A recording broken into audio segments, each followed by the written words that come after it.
Je sais pas si ça fera une bonne vidéo.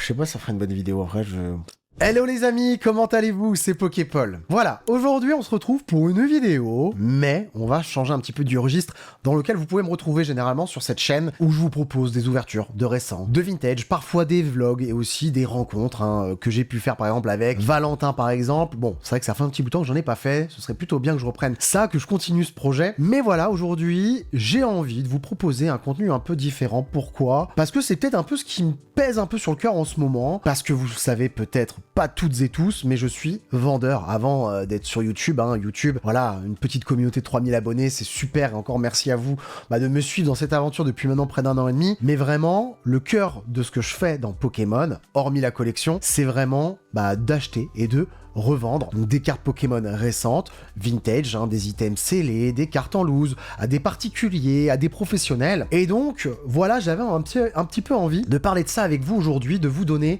mon ressenti. Je sais que ça se fait beaucoup sur YouTube. Je suis pas forcément hyper friand parce que je suis pas forcément très à l'aise à faire ce genre de sujet, mais aujourd'hui, voilà, Pokémon, c'est pas forcément la période la plus évidente pour tout le monde. Voilà, en ce moment, on est sur Écarlate et Violet, et donc, voilà, ce que nous on rencontre en tant que vendeurs, c'est que, il y a moins d'attraction pour cette série, que les séries sont sorties de manière très rapprochée. On a eu 151 Pokémon, donc quelques jours ou semaines avant la sortie de Fire Paradox, et en tant que vendeur, voilà, nous on a précommandé beaucoup, je parle pour moi et pour la majeure partie des vendeurs que je peux côtoyer, que je peux connaître, et on va pas se mentir, EV4, c'est un flop. Moi, je vais vous donner un peu mon ressenti, de mon expérience, car moi, principalement, je suis vendeur sur Vogt. La plupart d'entre vous me connaissent de cette plateforme avant YouTube. Et qu'est-ce que je fais sur Vogt? Écoutez, à la base, je fais du box break. Donc, le box break, pour ceux et celles qui connaissent pas, c'est donc de prendre un display, de le poser, de le déceler devant vous, devant les acheteurs, et puis on met les boosters en enchère. Donc ça, le box break, c'est super sympa. Soit ça marche très bien, soit ça marche un peu moins bien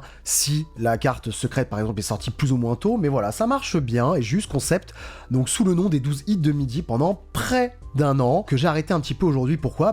Justement, j'en parlais, Fire Paradox qui n'a pas très bien fonctionné. Donc voilà, à part ça sur Vogt, qu'est-ce que je fais d'autre? Écoutez, je fais des lives avec des cartes gradées, des cartes en loose. Je fais des box break aussi de plus gros displays que des séries récentes, et je fais aussi de la consignation. Ça veut dire que, par exemple, un collectionneur qui aimerait vendre sa collection pour financer autre chose, soit dans la collection, soit dans sa vie, je fais aussi de la consignation, c'est-à-dire que je vends donc, pour les personnes contre une commission. Donc voilà, je vends pour eux, et donc je propose des shows très diversifiés de par ces collections qu'on me confie, qui me permet d'avoir du contenu intéressant à vous proposer en live très régulièrement. Et puis bien évidemment, on va pas se mentir, c'est beaucoup de trésorerie à sortir. Je pourrais pas me permettre d'acheter 5 000, 10 000 euros de cartes, etc. tout le temps. À un moment, on met beaucoup d'argent justement dans ce qui est récent, donc les précommandes. Je vais y revenir tout de suite et vous expliquer un petit peu le fonctionnement des commandes, des précommandes, que vous compreniez un petit peu de quoi je voulais parler aujourd'hui. Mais voilà, je propose toutes ces choses-là. Ça marche plutôt bien, les amis. Il faut pas croire que dans Pokémon, on fait 10 000 euros par mois ou quoi que ce soit. Voilà, je suis collectionneur depuis maintenant 4 ans déjà. Je suis retombé dans la collection après plus d'une dizaine d'années à être passé à côté, et voilà, moi je suis retombé dedans, et je me suis dit pourquoi pas faire cette aventure de se lancer en tant que pro, parce que franchement je faisais déjà des lives avant Vogt, avant que je connaisse en tout cas Vogt, et voilà, donc j'ai tenté l'aventure de créer ma SARL, mon entreprise, et j'en suis très content aujourd'hui, et on va pas se plaindre, en soi les choses marchent bien, mais c'est vrai que on sent en ce moment que c'est quand même beaucoup plus compliqué, parce que autant pour les vendeurs que pour les acheteurs, on nous en demande beaucoup, les séries sortent très régulièrement de manière très rapprochée. On a eu Flamme Obsidienne qui est sorti début août, ensuite on a eu 151 qui devait sortir fin septembre, mais il y avait déjà des gens qui avaient du 151 presque début septembre. On a eu du 151, on a eu des coffrets Dracofeu, Léviator qui sont arrivés donc mi-octobre. Fin octobre, on avait les coffrets à la Kazam de 151. Et puis, début novembre, le vendredi 3 novembre, si je dis pas de bêtises, Fire Paradox. Donc voilà, en tant que vendeur, le but est d'avoir la quantité à vous proposer pour pouvoir en vendre en précommande. Donc généralement sur les boutiques, ça se fait aussi sur les plateformes de vente aux enchères. Et donc on vous propose ça. Donc il en faut pour ça, il en faut pour en vendre en scellé aussi, à des gens qu'on connaît, à son réseau, etc. Sur les groupes, pourquoi pas, eBay, etc. Et puis bien évidemment aussi sur les plateformes d'enchères. Moi je suis sur Vogt, vous le savez, c'est pas nouveau. Du coup, voilà, je propose du box break. Et c'est vrai que j'ai fait donc 2 lives, comme je fais tout le temps, les 12 hits de midi. Et là, 1 euro prix départ, les 2 boosters, et voilà, je me faisais braquer. Bon, ça fait partie du jeu. Ça, j'ai toujours pris ça en compte. Hein. Il y a des boosters qui partent plus haut, et des boosters qui partent moins haut. Et ça se compense, vous savez, sur le global. Mais là, c'était un live, voilà, vraiment très très dur, où je pense que j'ai pas perdu d'argent, mais j'étais à peine rentable. Et bon, quand on travaille 4 heures par jour, sans compter les envois, les factures, voilà, le but est d'être rentable. J'ai fait un deuxième live le lendemain et c'était pas mieux. Donc voilà, je me suis dit, oula, ok, bon, on va faire les choses autrement. Et donc, je me suis concentré plutôt sur les shows de consignation, sur les gros box breaks, sur les ventes de cartes en loose, etc. Et là, j'ai fait un show de scellé il y a pas longtemps où voilà, j'ai joué le jeu du 1€ prix de départ et c'est vrai qu'on voit que les displays de Faille Paradox pour exemple, hein, mais pas que, hein, sur Écarlate et Violet, c'est à peu près la même chose sur Flamme Obsidienne, Évolution Impaldea et Écarlate et Violet 01. Bah, les displays partent difficilement au-dessus de 160€. Donc voilà où je voulais en venir, vous parler d'un petit peu ce qui se passe dans le marché actuel. Donc voilà, donc aujourd'hui, vraiment vendre du Écarlate et Violet, c'est très compliqué. En box break, ça se fait, il faut être ingénieux, il faut proposer des solutions, par exemple de faire des multi-séries, c'est ce qui se fait pas mal, et mettre un peu d'évolution céleste, etc. pour réussir à faire partir au final ces séries-là. Mais voilà, en tout cas, c'est un petit peu compliqué aujourd'hui d'être vendeur. Après, voilà, on n'est pas à plaindre, mais c'est vrai qu'il y a beaucoup de concurrence. Et bon, pour vous expliquer un peu comment ça fonctionne, voilà, à la base, on achète ou nos displays, donc on a des fournisseurs, hein, chacun a ses fournisseurs qui se fournissent eux-mêmes auprès d'Asmodée. Donc Asmodée qui est le distributeur de cartes en Belgique et en France. Et vous savez, en France, pour avoir un compte chez Asmodée, donc pour avoir les prix les plus avantageux en tant que professionnel, il faut avoir une boutique physique. Et il faut pouvoir prendre aussi d'autres produits, etc.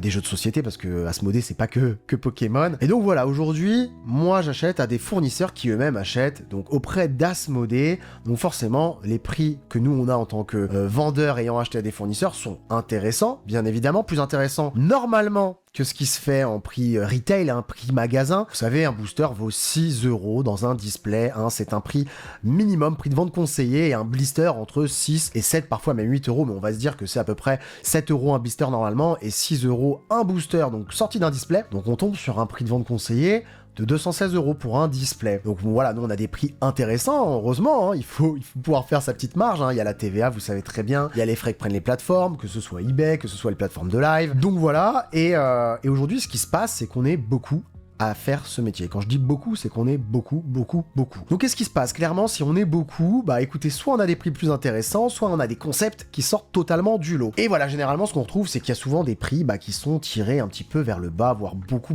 vers le bas. Quand des séries sont un peu moins appréciées, chose qu'on ne retrouvait pas avant, ça veut dire qu'un display, par exemple, épée et bouclier, bah voilà, ça valait 216€ si vous alliez au bureau de tabac, et bah vous les trouviez potentiellement à 190, 200€ sur les groupes. Et pourtant, c'était pas des séries hyper appréciées, hein, faut vraiment le rappeler, comme certaines séries d'Écarlate et Violet, hein, qui sont un peu boudées. Donc voilà, aujourd'hui on trouve des displays à 170, 160, 150, parfois même 140€, vraiment, et à ce moment-là, je me dis comment les gens font, je veux dire, en dehors d'une plateforme d'enchères où on lance à 1€ prix de départ, donc c'est le jeu de l'enchère, on peut avoir de la perte parce que c'est 1€, mais quand on vend sur des groupes, à ces prix-là, à 140€, bon bah...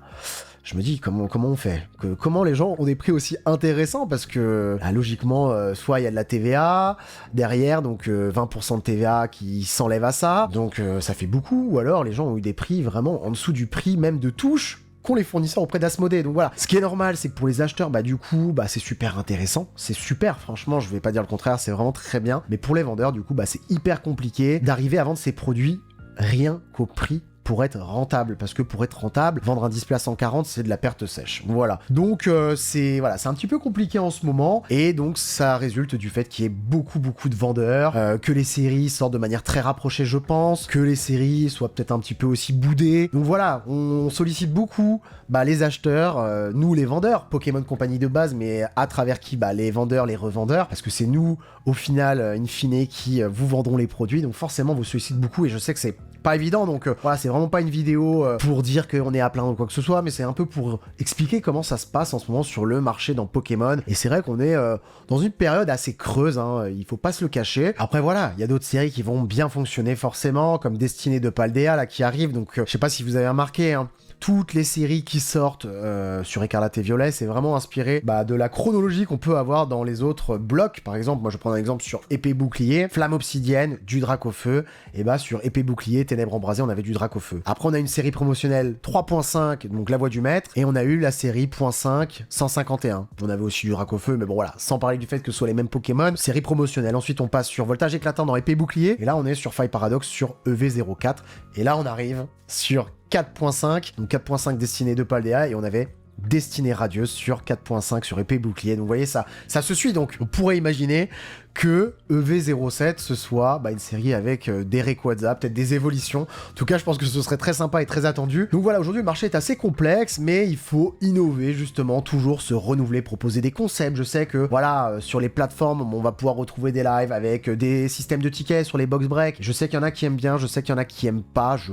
peux comprendre vraiment. Mais c'est vrai que les vendeurs essayent de toujours innover parce que comme je vous dis, il y a tellement de concurrence. Mais vous voyez, bon, j'ai 26 000 abonnés sur Vogt. On pourrait se dire, ah, le mec, il est super bien, il a 26 000 abonnés, c'est incroyable. Ça reste compliqué pour moi tout autant que pour les autres vendeurs. Donc voilà, il faut toujours sortir son épingle du jeu et se différencier des autres. Il faut toujours justement sortir des sous pour les précommandes sans avoir vraiment de vision de savoir comment va fonctionner la série. Vous savez, si on prend pas de grosses précommandes, on peut se retrouver sans rien derrière ou payer le prix fort. Et du coup, nous, on anticipe, on se dit 2 mois avant, on va prendre pour tant de quantité de displays en espérant que ça fonctionne. Et vous voyez, comme là ce qui vient de se passer sur Fight Paradox, c'est la première fois que j'ai eu ce vrai ressenti de voilà, la série pour le moment elle fonctionne pas, elle fonctionnera sûrement plus tard, parce que vous savez très bien qu'il y a cet effet là dans la collection, c'est qu'une série qu'on n'a pas appréciée sur le moment, 2-3 ans après on se dit mais waouh, c'était une série vintage, c'était incroyable, il y avait des magnifiques hits. Ça le fait sur Soleil et Lune, ça le fait sur XY qui ont été énormément boudés mais pendant des mois voire des années, et c'est maintenant que c'est en train de péter. Donc franchement, faut croire quand même dans l'avenir, en tout cas des items scellés. Je pense que là-dessus, il y a vraiment une part belle, en tout cas pour ces objets qui resteront des objets qui monteront en valeur. Pour tous ceux qui coffrent du écarlate et violet, certes, il y a des grosses quantités, comme sur épée et bouclier, bien sûr. Alors, regardez, les ultra premium, c'est un bon exemple. Par exemple, que ce soit Dracofeu, que ce soit Mew, il y a des grosses quantités, et pourtant, ça n'empêche pas les prix d'être assez hauts. Et forcément, vous regardez même celle du 25e anniversaire sur épée et bouclier, donc célébration. Voilà, les ultra premium, les ETB sont encore en train de monter, et voilà, et pourtant il y a des gros stocks et les gens ont stocké, donc il y aura toujours cet effet là. Donc je pense qu'il y a vraiment un avenir pour le scellé dans Pokémon. Pour les cartes, bien évidemment, c'est aussi la même chose, mais c'est peut-être un peu plus complexe parce que vous savez, il y a ce système donc de gradation, donc d'envoyer ces cartes pour les faire expertiser, et il y a quand même beaucoup de cartes qui sont envoyées en masse maintenant, donc on va retrouver des cartes en PSA 10 de toutes les séries, il y en a des centaines de centaines, donc voilà, on pourrait se dire c'est un peu pareil que le scellé, mais le scellé, il y a cet aspect de se dire j'ai l'item,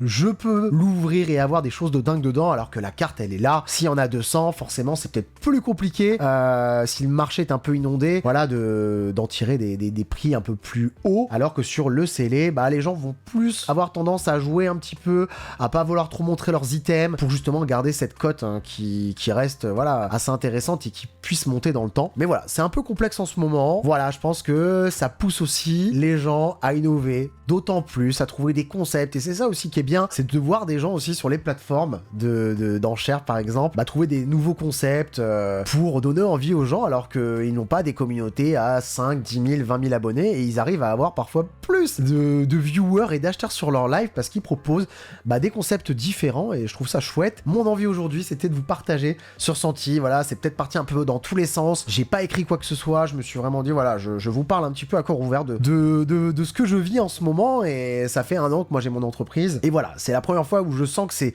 si compliqué, en tout cas pour le récent. Donc j'espère qu'il y a encore vraiment de belles années à venir pour Pokémon. En tout cas, nous on vibre ensemble à travers ces ouvertures, moi que je peux aussi vous proposer sur ma chaîne, mais aussi sur les autres chaînes, bien évidemment.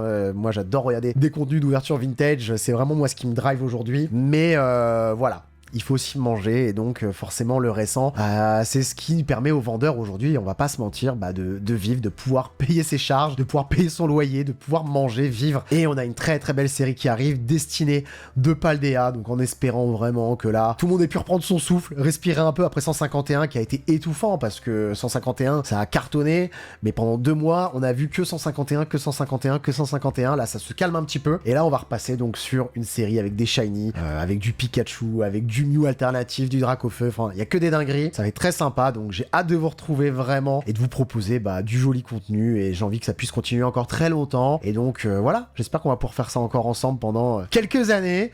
Et moi je vous laisse là-dessus, et on se retrouvera dans tous les cas, vous le savez, comme d'habitude, la semaine prochaine, même heure, même endroit, et j'imagine peut-être pour une petite ouverture cette fois-ci. Voilà, on va essayer de jongler un petit peu, et n'hésitez pas à laisser en commentaire vos avis, dire ce que vous en pensez, on est là vraiment pour échanger à ce niveau-là. Et moi je vous souhaite une très belle fin de soirée, on se dit à la semaine prochaine pour du contenu exclusif sur la chaîne, et c'est ciao!